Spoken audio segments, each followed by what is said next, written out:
turi mu kwezi ko kuvuga ivyerekeye ibicaniro. Vuga uti igicaniro si ca gicaniro c'inka abaruguru bazi, sikiyigira sumuriro uboneka ufadika, ariko ni igicaniro gitangirwa ko ibimazi. Kandi uno munsi iyo turiko turavuga igicaniro ntituvuga ibicaniro vya kera bubakisha amabuye bagatereka kwinkwi bagashirako inka, impene, amasuguru, ariko tuvuga igicaniro c'impwemu dutangira kwibimazi vy'impwemu.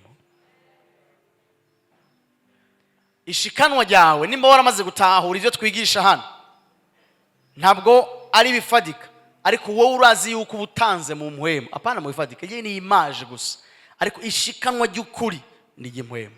Apocalypse canke vya hishure Yohana igice ca 16 ku murongo w'indwi. Dusomere uwo murongo. Apocalypse 16 verset 7. Haravuga ngo numva igicaniro kivuga kitegome mwami Imana ushoboye byose, amateka yawe nay'ukuri no kugororoka. Amen. Numva igicaniro kivuga. Ibicaniro biravuga, kandi ibicaniro bivuga imanza. Ko kana mu gahotoni ico gicaniro cariko kiravuga, kivuga jugement, kivuga yuko ibihejeje kuba canke ivy'Imana hejeje gukora bati nivyo Mana yacu urabereye. Igicaniro gica urubanza, kivuga urubanza. Ibicaniro nivyo bidefinisa, ndiko dasubira mu majambo ya apotre yavuze, nivyo bidefinisa, nivyo bishiraho ukungene abantu babaho muri nosi. Ntabwo ari leta itegura imigambi, ntabwo ari ONU, ntabwo ari communauté internationale, ntabwo ari abanyamahanga kujya dukunze kumva abantu benshi bavuga ngo rega shango tubayeho nkuko abazungu bashaka. Oya, n'abazungu bwabo ibicaniro nivyo bibashiriraho ukungene babaho. Oya ntibizera Imana, oya ntibizera Kristo, sivyo. Igicaniro ni ikibanza c'impwemu kirekura amategeko mu bitaboneka akagaragara mu biboneka. Niho ubuzima bw'abantu buzirikiye, niho ubuzima bw'abantu buziturirwa. Aho tuvuze igicaniro c'umwami wacu Yesu Kristo, niho ivy'amahanga, ivy'ibihugu, ivy'imiryango vyugarirwa canke bikugururirwa, ni kubicaniro. Niho ivy'ubutunzi bwawe, ivya mariage, byo kugira amagara meza, ivy'ubwenge byose vyugariye canke vyugururirwa. Kasanga mu muryango mukobwa wa mbere ntararongorwa 39 40, wa kabiri 35 37, wa gatatu uko nyene nta numwe arongorwa. Ukabona repetition, nico bita amashema demoniaque. Shema irisubiriza. Shaka kuraba igikorwa c'igicaniro uravye nko mu miryango canke ahantu mu karere kanaka, uzobona byisubiriza. Uhura n'uwa mbere ugasanga ni kwa kundi, wa kabiri ni kwa kundi, wa gatatu ni kwa kundi. Oncle yishwe na cancer, tante yishwe na cancer, na papa yishwe na cancer, na mama yishwe na cancer. C'est pas normal. Shema. Amen. Yagize 30 carapfa, n'uwundi agira 30 carapfa, n'uwundi 30 carapfa, uwundi afise 29 twiteze ko azofa mu mwaka uza. Shema. Hari ibintu twita ibisanzwe bidasanzwe mu miryango. Ivyo ndiko dasubira mu majambo apotre yavuze kugira ngo tuyinteriorize neza, kuko birasaba ko iki kintu citwa igicaniro gicika moyen yo kwiyumvira kwawe, kuko niyo moyen de fonction mihari mu isi impwemu ba fonctiona mu bicaniro. Ugiye kugurura iduka muri ville, impande y'umuntu afise igicaniro kivuga abandi ngo bahombe iruhande yiwe, wewe nawe nutubaka igicaniro ca Yesu Kristo ngo gikomeze, uzohomba nta kabuza, kuko muri ako karere niwe aganje, niwe avuga wenyene. Ni mu buzima bwacu bwose. Munazi subire ndabibutse, igicaniro niyo moyen Imana yashizeho kugira ngo ibitaboneka bize kugaragara ngaha ku isi y'ibiboneka. Rero iyo moyen Satani yarayigishije abanyamangetengete biwe. Turabona Balaam muri Nombre guharura 22 gushika kuri gice ca 24, niho batwereka Balaam Baraki umwami w'Umuwabu ariko aramuhamagara amubwira ati eba ingumvumire aba bantu turabe yuko bovaho ko twarumvise ibyo bakoreye Amamori ntidushaka ko natwe babidukorera. Kubera iki yamuhamagaye kubavuma? Mbega umuvumo ni iki? Umuvumo ni igikorwa cyangwa ijambo kirekugwa mu isi y'imwemu, mu kirere cy'imwemu, kigaca kirindira yuko haboneka umuryango ngo cinjire mu buzima bw'uwo muntu bavumye. Aho ndavuga ku muntu akijijwe, kuko ku muntu adakijwe wewe uwo muvumo uza direct kuko nta ruzitiro ruhari. Abo mwumva abanyamagitengete, abo mwumva abo bapfumo barafise kujya twe tugira amaseanse yo kwatura. Ndizeye ko nduwunesha, ndizeye ko nduwa mbere, ndizeye ko ntari uwa nyuma, ndizeye ko Imana yangize umutwe ntiyangize umurizo, ndizeye ko umuryango wanje urubyaro rwanje bazokorera Imana. Haleluya! Ukabyizera uri kurarekura umugisha mu kirere cy'imwemu, usatura hejuru umuryango wawe, hejuru y'abana bawe, hejuru y'akazi kawe. Nabo barafise ayo maseanse aho barekura imivumo hejuru y'imiryango, hejuru y'abantu, hejuru y'urudandazwa, hejuru y'amagara, hejuru y'ibirere, hejuru y'intara, hejuru y'ibihugu, kugira ngo ico kintu kizingitire aho hantu cyangwa uwo muntu kihagume mpaka uwo muntu yugurura akajyango bica bimanuka. Muri iyi si ntago ibikino bihari. Umwe wese kumbure wowe ntavyuzi muga abandi barazi ico bariko barakora. Mu byo bakora byose biri calculer millimetre. Hari umuntu uzotumira muhiri wawe ntazokwigeraza, kandi murakundana ntazokwigeraza, kuko arazi yuko iwawe hari akantu k'akariro kaguma kahaka gashobora kumutosekariza utuntu twiwe. Ntazoza zovuga ati tugende gusangira muri cafe Guruma, tugende gusangira ahandi, ntazogera yinjira mu nzu yawe. Arazi cari mu isi y'imwemu, arazi nawe w'ishuri yarakubonye wakavuga ati uyu azohava nkwegera, tugira tugende bukebuke. Haragize ko nawe umenya uri n'isi y'imwemu ukoreramwo kugira ngo umenye kuntu wigenza. Ni benshi twahombye byinshi, hari n'abapfuye, hari n'umusogwaye ibigwara bidakira kubera batamenye ukungene bigenza mu isi y'imwemu. Ni inkora mutima mu isi y'imwemu kumenya igicaniro icarico no kopera mu bicaniro. Aho se tubahimiriza ngo tanga, ni wowe uri kuri yubakira igicaniro c'Imana. Mugabo wowe ubona ko ari inoti gusa, si inoti gusa. Iyabuzi ico bikora mu isi y'imwemu, ku ruvyaro rwawe, abazoza inyuma yawe, ku muryango wawe. Rero iyo systeme y'ibicaniro cyangwa ukungene ibicaniro bikora ni ibintu byashizweho n'Imana. Si Satani yavyemvanse mu byumve neza.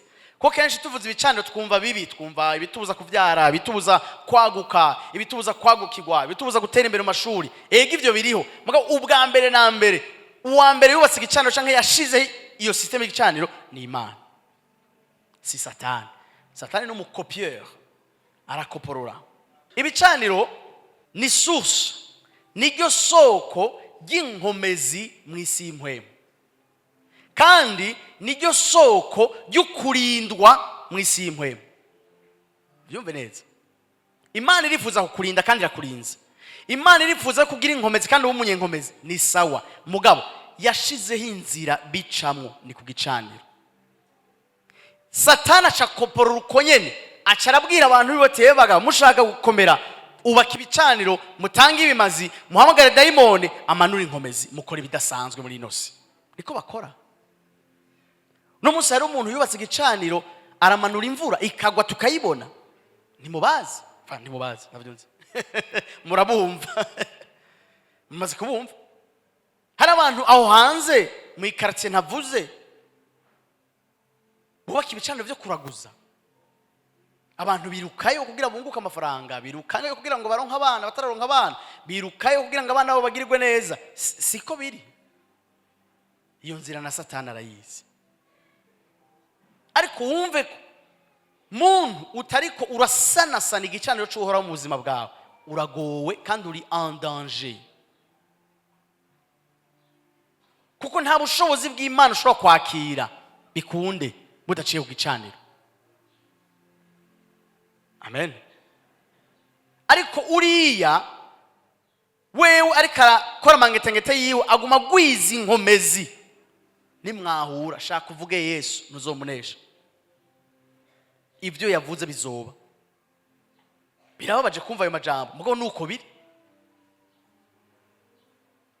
kubera ubushobozi muri monde spirituel ni non négociable. Muhuye n'ubugusumbya agushira hasi. Badusomere twirukanga cyane muri 2 Rois, abami ba kabiri igice cya 3 ku murongo wa 27, ariko araharondera amande bababwira ibyo ari byo. Imana ibwiye abanyisirayeli ngo nimugende ndagabuye Moabu canke ubwami bw'i Moabu mu biganza byanyu. Genda muhasivye, muze muhisomera iyo chapitre. Genda muhasivye, musivye imirima, musivye amasoko yabo. Umva muhagire mu yandi majambo ubugaragwa. Bati ego mwami. Barahagurutse baragiye. Imana yabatoza ubwenge, bimba ibinogo vyuzura amazi, hama abanyamoabu baravye bavuga ati ba bagabo bamaranye, hoge tugende kwandura ibyo basize. Bashitseyo basangana umutego bawugwamwo, Moabu irakubitwa basubizwa iwabo.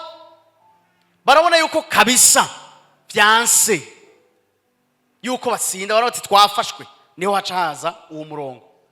Abami ba kabiri igice cya 3 umurongo wa 27.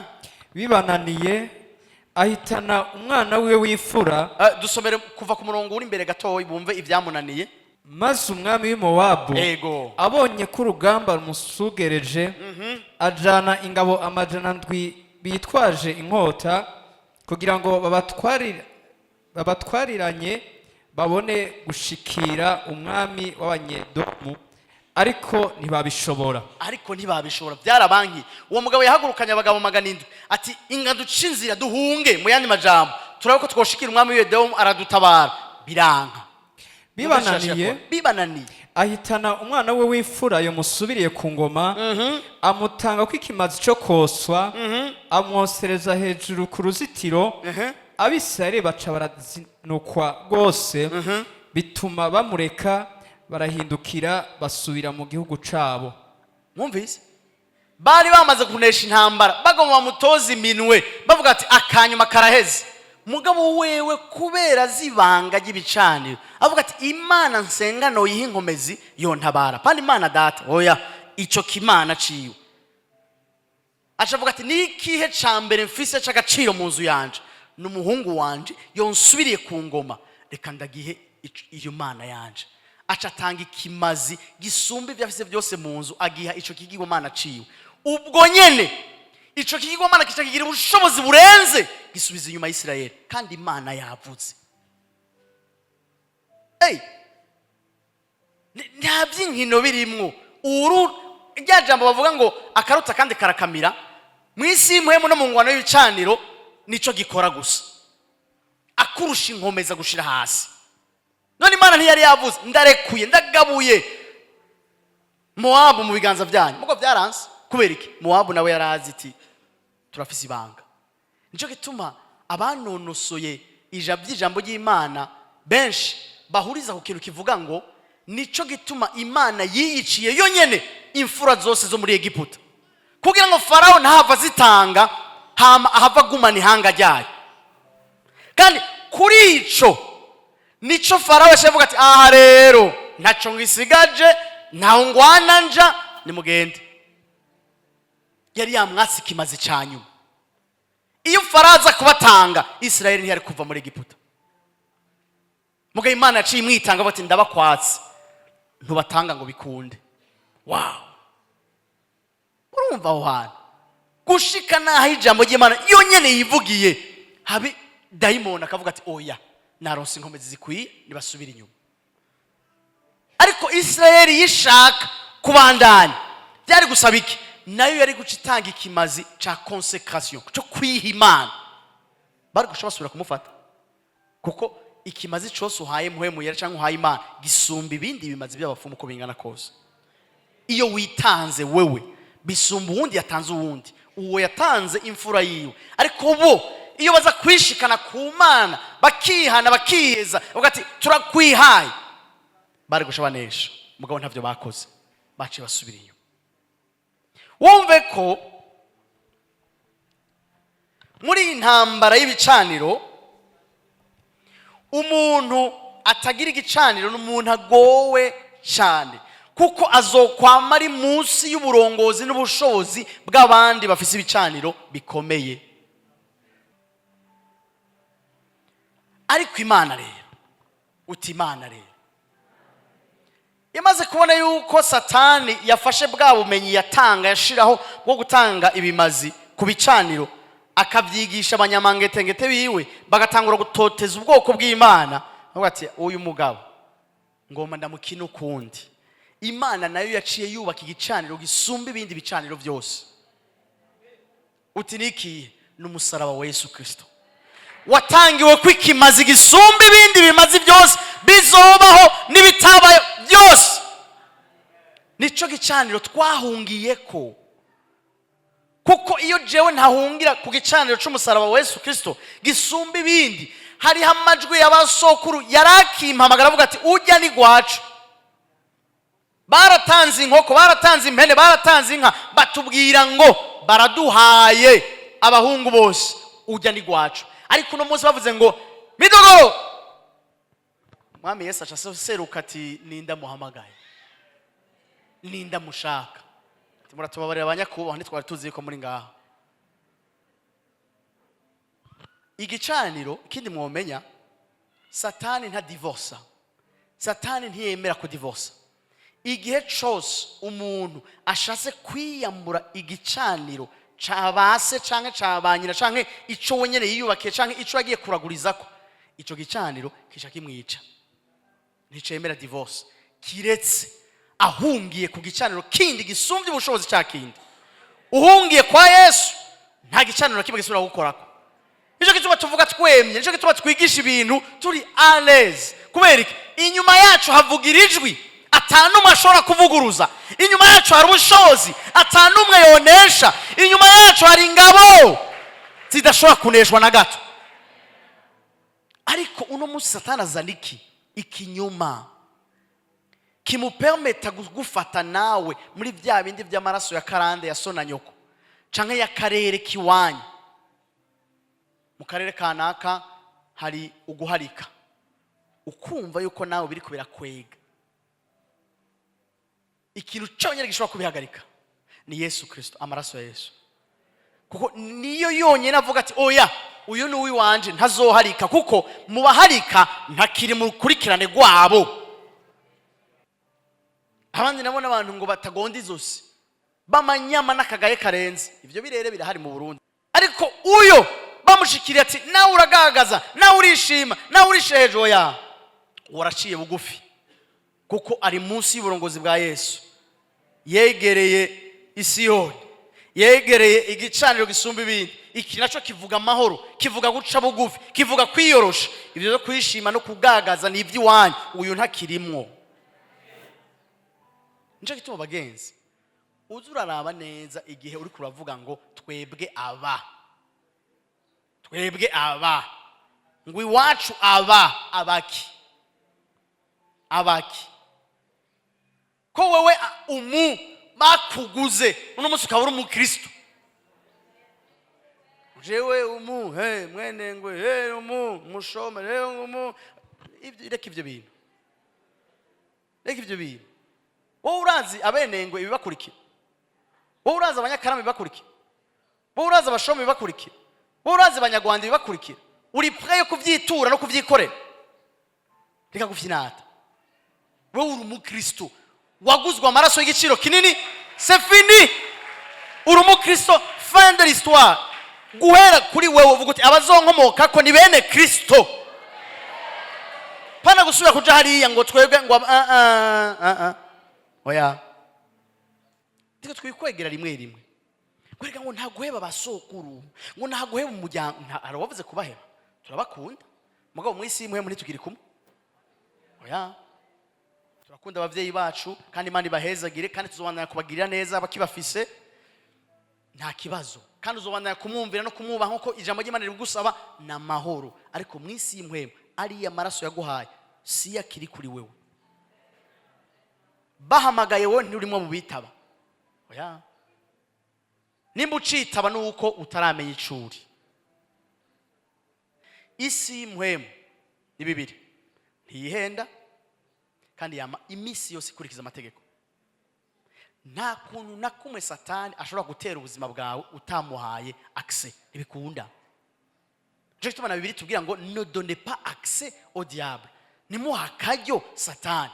Na igihe cyose ubonye uteye mu buzima bwawe hari ibintu bidasobanutse, pfuka baze muhemu yera uti ni hehe nuguruye, ni hehe nihenze, ni hehe ntakoze kibereye. Hama hariho umuryango ntibipfa kuza. Kera twaba twumva aho bagira ama deliverance ntitwaje aho hantu uravuga ati izi muvuye muzonyinjiramo, ariko si uko bikora. Urashobora kubura impande y'umuntu bariko baradelivera zikavamo zikagenda iyo zija mugo ntizize muri wowe. Kubera iki? Zikurikira inzira zaciriwe, zikurikira ama accès n'amakontra asanzwe ahari, ntizigenza. Oya, umunyokuru ashobora gupfa ari ngaha ku Musaga afise umukobwa ari i Ottawa muri Canada, zikamuvamo zikagenda ko zone zifata indege nta visa direct zigenda guhamvya hari. Kubera iki? Hariho connection yari yaramuhaye ubusamuragwa bw'umwijima, ati ni wowe uzonsubirira, ziva no muri Ottawa. Ngo no ngavyansa biragusanga aho nyira ko nta karimbi, bo bakurikira connection gusa. Ni giki cyavuzwe, ni giki cyasinywe, ni giki cyashizweho. Basi suzuma umuryango wawe rimwe mu bana bawe. Ubonye hari ico mwaneshije umuryango wawe, ukabona umengo hariho tendance ku mwana wawe, ako kantu kariko karashaka kuza, cuhaguruka n'inkomezi nyinshi n'ishavu ryinshi n'umujinya wejejwe, uti mu izina rya Yesu Kristo wewe sha we twari twarahejeje kwa soko, ntushobora kugaruka mu mwana wanje, inyuma yanje harahiye, ntuje ku bana banje ntibishoboka. Kandi ubifitiye uburenganzira no munsi kuko uri mwene Mana. Hariho uburyo novuga ntibusanzwe dutumirwamo n'ijambo ry'Imana. Bon, d'abord iyo ukijijwe urumva Imana yarubatse igicaniro gisumba ibindi bicaniro byose, umusaraba wa Yesu Kristo, itanga ikimazi gisumba ibindi, umwana wayo w'ikinege. Bisobanura yuko ico gicaniro nta kindi gicaniro na kimwe ku isi gishobora kukivuguruza, nta kindi gicaniro na kimwe ku isi gifise ubushobozi bwo kunesha ico. Ikivugiwe kuri ico gicaniro ni ijambo ryivugira kandi ryijana mu isi y'imwemu ijana kwijana. Turumvikana? Ico gicaniro rero iyo umuntu akijijwe, Imana ikidepoza muri we. Mwibuke igicaniro ni piste d'atterrissage, ni imwemu zishikira, sibyo? None nawe bakubwiye ngo uri ingoro yande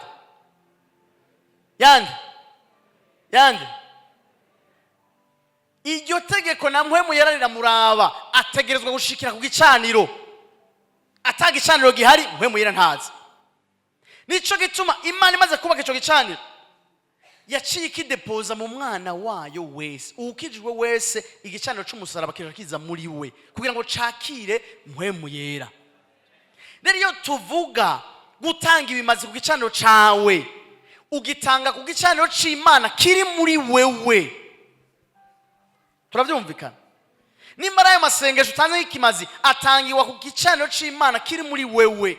Nimara uko kwisonzesha ukiyima injya, ico kimazi gitangiwa ku gicaniro c'Imana kiri muri wewe. Nimara ivyo uhevye bitangirwa ku gicaniro c'Imana kiri muri wewe. Izo nkomezi zawe ziva kuri ico gicaniro c'Imana kiri muri wewe. Nico gituma nitunganye inkomezi. Abatanga ibimazi by'agaciro kandi bikomeye nibo tubona bari imbere yacu kandi bakomeye, sivyo? Ikimazi cyose utanze kitegerezwa kuzana inkomezi bikwiranye canke umugisha bikwiranye. Eko kantu kararyoshe kuko nukuvuga yuko ico cyose ntanze kubw'Imana nigishobora kwijana. Imana indiha en retour. Amen. Rero wumve ko gukomeza igicaniro cy'ubuzima bwawe, ico gicaniro c'Imana muri wewe, nukugigaburira cyangwa kugitangira kwimazi byinshi byiza by'agaciro bishoboka. Apotre ndi yatubwiye ati ntuzutinye umuntu agusumbya amafaranga, ntuzutinye umuntu agusumbya ikindi kintu cyose, atari uzutinye umuntu agusumbya gusenga. Buyandi majambo agusumbya gutanga ibimazi. Afise igicaniro gikomeye kurusha wewe, aragusumbya inkomezi. Cyo gituma umwana araza avuga ati daimoni gende mu izina rya Yesu. Hoci gaciguma imurabi yitwenge. uwundi agacaza ati mvuze mu izina rya Yesu gacigenda. Abo bantu basumbije iki? Basumbanije iki? Ko bose arabakizwa buzuye mpwemu yera, basumbanije ubushobozi bw'ibicaniro muri bo. Amen.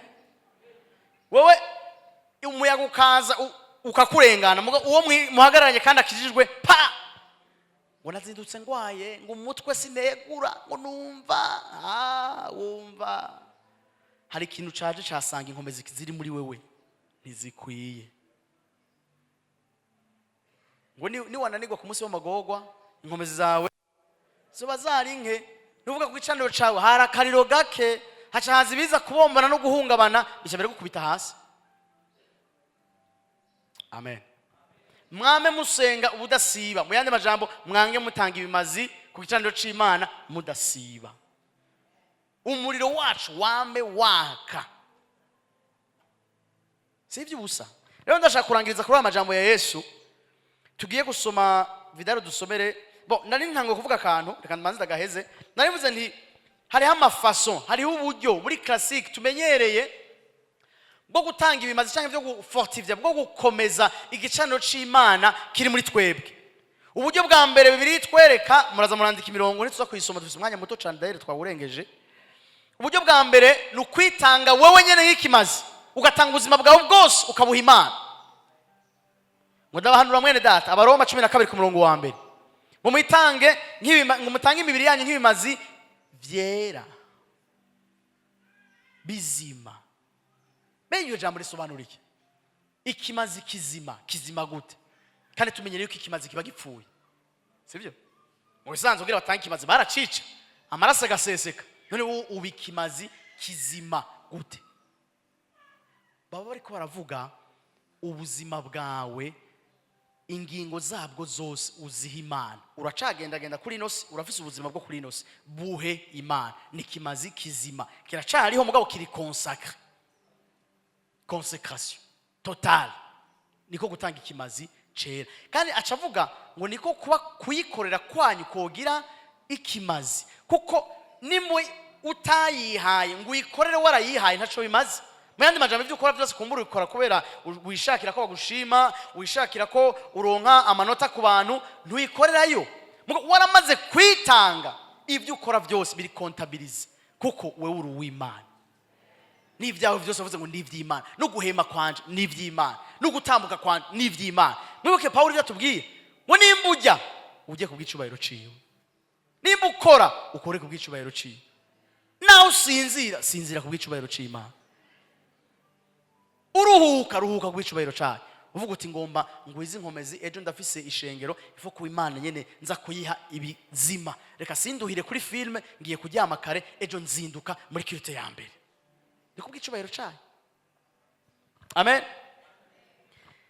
Consécration, privation, amajene n'ubundi buryo bwo kugwiza inkomezi cyangwa umuriro ku gicaniro cawe, kuko ibyo wiyimye, uvuze ngo ndiyimye mu mubiri, ndiyimye mu mushaha, kugira ngo nzanire ikimazi wewe mu muhemu nanje unkomeze. Cyo gituma tugwiza amasengesho, kuko uwisonzesha adasenze ni regime nta bindi. Amen.